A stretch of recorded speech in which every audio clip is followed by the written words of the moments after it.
Nah, ini kebebasan yang sejati katanya Mill.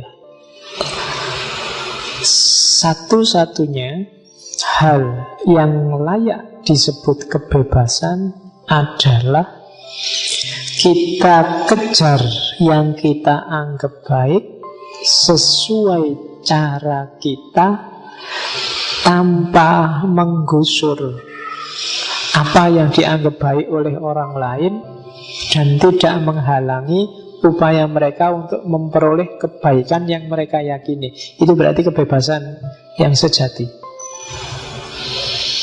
Jadi yakinilah kebenaranmu, kejarlah sesuai keyakinanmu, tanpa harus menyisihkan, menyingkirkan, membuang yang berbeda, atau menghalangi orang menempuh yang berbeda. Itulah kebebasan sejati. Tapi kalau kebebasanmu nabrak kebebasan orang lain, dengan kebebasanmu orang lain terhalangi untuk merealisasikan kebebasannya, itu belum kebebasan yang sejati. The only freedom which deserves the name is that of pursuing our own good. Jadi kita cari yang menurut kita baik. Oke. Kalau menurutmu mandi tengah malam itu baik, ya mandilah tengah malam. Tapi jangan ganggu haknya temanmu yang pengen tidur, apalagi bikin temanmu bangun, kan gitu. Kamu mandi boleh, tapi mandimu ya jangan sambil nyanyi keras-keras, jadi temanmu yang tidur bangun semua. Atau mau mandinya airnya kamu puncrat-puncratin sampai kamar, ya itu melanggar haknya orang lain. Kalau suaramu, kamu bebas nyanyi, tapi kalau dengan kamu nyanyi temanmu jadi sumpek tanpa alasan, haknya untuk tenang terganggu, yaitu kamu bebas, tapi kebebasan yang kamu ekspresikan itu bukan kebebasan yang sejati. Bebas yang sejati itu tidak ganggu orang, bebas berekspresi. Saya bebas kan mau marah-marah, saya bebas kan mau nyerbu-nyerbu, saya bebas kan mau bakar-bakar ban, boleh. Tapi kebebasan itu kalau diiringi dengan hilangnya kebebasan orang lain, maka dia sebenarnya bukan lagi kebebasan. Kebebasannya nggak sejati lagi. Itu katanya Mill. Jadi ya kayak tadi loh, kamu bebas tidak pakai baju, tapi begitu kamu tidak pakai baju, ada kebebasan orang lain yang terganggu. Orang lain nggak berani melek lihat kamu, berarti itu bukan kebebasan yang sejati. Jadi cirinya itu. Terus bebas itu berarti apa? Tidak ada HAM. HAM bukan hak asasi manusia ya. HAM bahasa Inggris. Ya, kalau agak sariawan malah enak ngomong Inggris itu harm. Jadi menyakiti, melanggar haknya orang lain. Oke, katanya Mill, negara boleh intervensi ketika ada orang yang melanggar haknya orang lain. Maka kalau ada orang maling, kalau ada penganiayaan, kalau ada pembulian, negara boleh intervensi. Meskipun yang dipukuli anaknya sendiri, meskipun yang mukuli gurunya sendiri, kalau itu memang di situ ada hak yang dilanggar, negara boleh intervensi. Itu namanya HAM. Jadi ini salah satu prinsip dalam teori kebebasannya Mill. Cuma tidak termasuk menyakiti dirinya sendiri. Di negara nggak bisa intervensi. Menyakiti dirinya sendiri ya tiba-tiba kok kamu haus pengen minum baygon, itu ya urusanmu dewe, negara yang nggak ngerti. Ya kalau kamu sakiti dirimu sendiri, misalnya kamu sedang nganggur, tiba-tiba kamu pukuli dirimu sendiri daripada nganggur Pak, terus biru-biru, terus kamu lapor polisi sendiri, Pak, ada penganiayaan. Sopo yang mukuli saya, Pak? Yang dipukuli saya. Ya, percayalah, negara nggak bisa ngukum kamu. Paling kamu dibawa ke rumah sakit jiwa. Ya, jadi tidak termasuk menyakiti diri sendiri.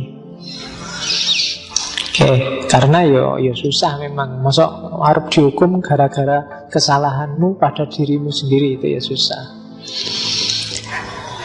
Terus yang ketiga, menyakiti itu baik yang aktif maupun yang pasif. Menyakiti itu bisa melalui tindakan, bisa melalui tidak bertindak. Kalau dalam bahasa Mil, bisa action, bisa inaction. Inaction itu berarti nggak ngapa-ngapain. Banyak kan nggak ngapa-ngapain tapi menyakiti. Jadi di situ dicontohkan politik, contohnya misalnya harusnya kamu yang jadi saksi. Ada kecelakaan persis di depan matamu, kamu lihat langsung. Tapi begitu ada polisi, Mas jadi saksi ya Pak? Oh enggak Pak. Atau kamu cepat-cepat pergi khawatir jadi saksi. Itu termasuk menyakiti, melanggar haknya orang lain. Padahal kalau kamu mau bersaksi, orang ini dapat keadilan.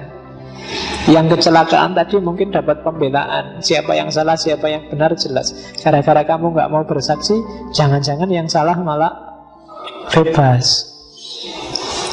Itu nggak mau bersaksi. Itu berarti apa? Tidak bertindak pun bisa menyakiti orang. Oke, temanmu kerja bakti, kamu diem aja, itu kan juga menyakiti. Tidak ngapa-ngapain tapi menyakiti. Yang lain capek sendirian, kamu santai WA-an. Nah, itu menyakiti haknya orang lain. Harusnya kerja bareng-bareng, kamu kerja sendirian. Jadi menyakiti melalui tidak bertindak. Dan menyakiti itu jenisnya 3: physical harm, property damage, dan psychological harm. Wah, ini psychological harm ini yang debatable. Kalau physical harm jelas, ada bukti fisiknya, KDRT. Nah, itu kan yang bukti fisiknya jelas, dipukuli, nah itu enak. Property damage juga gampang, piring pecah, kaca pecah, property harm. HP pecah, itu property damage. Yang agak suka psychological harm. Wah, dia menyinggung perasaanku ya. Wah, itu susah membuktikannya. Tapi termasuk jenis menyakiti juga.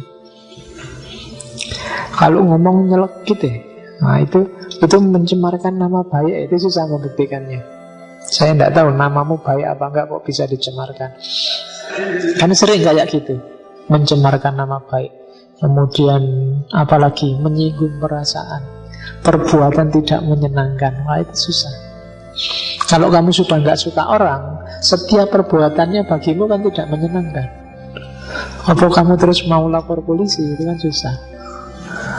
Ya, tapi psychological harm ini agak susah. Selalu debatable orang. Oke.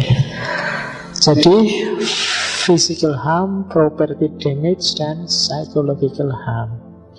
Kategorinya kalau di buku Onliber ada 3. Ada yang benar-benar harm, ada yang cuma mungkin harm, ada yang meningkatkan kemungkinan harm. Jadi tindakanmu itu, kalau kamu mukuli orang itu kan jelas, itu benar-benar harm. Kalau kamu caci maki orang, itu hanya mungkin harm. Sama-sama mukuli, tapi yang kamu pukuli, kamu jiwiti pacarmu, mungkin itu bukan harm, hanya mungkin harm. Wong pacaran di pantai jiwit-jiwitan, kamu kan nggak, wah itu kekerasan, itu harus dibawa ke orang, kan raiso ngono. Jadi itu mungkin harm, tapi bukan benar-benar harm. Kejar-kejaran misalnya, jangan-jangan ada yang salah, itu dikejar-kejar, kan nggak harus begitu. Itu tidak benar-benar harm. Ada juga tindakan yang meningkatkan kemungkinan harm. Misalnya nyopir waktu mabuk. Nyopir waktu mabuk itu ya iso wae selamat, tapi ya kemungkinan besar dia nyusahin orang lain, nggak selamat. Kan kamu bisa dulu, saya mabuk itu tidak apa-apa Pak. Mabuk itu biasa bagi saya, nyopir tidak apa-apa. Nah itu karena memang fisiknya belum melanggar haknya orang lain faktanya, tapi dia sangat mungkin melanggar haknya orang lain. Jadi tindakan yang statusnya meningkatkan kemungkinan harm, kemungkinan orang lain tersakiti.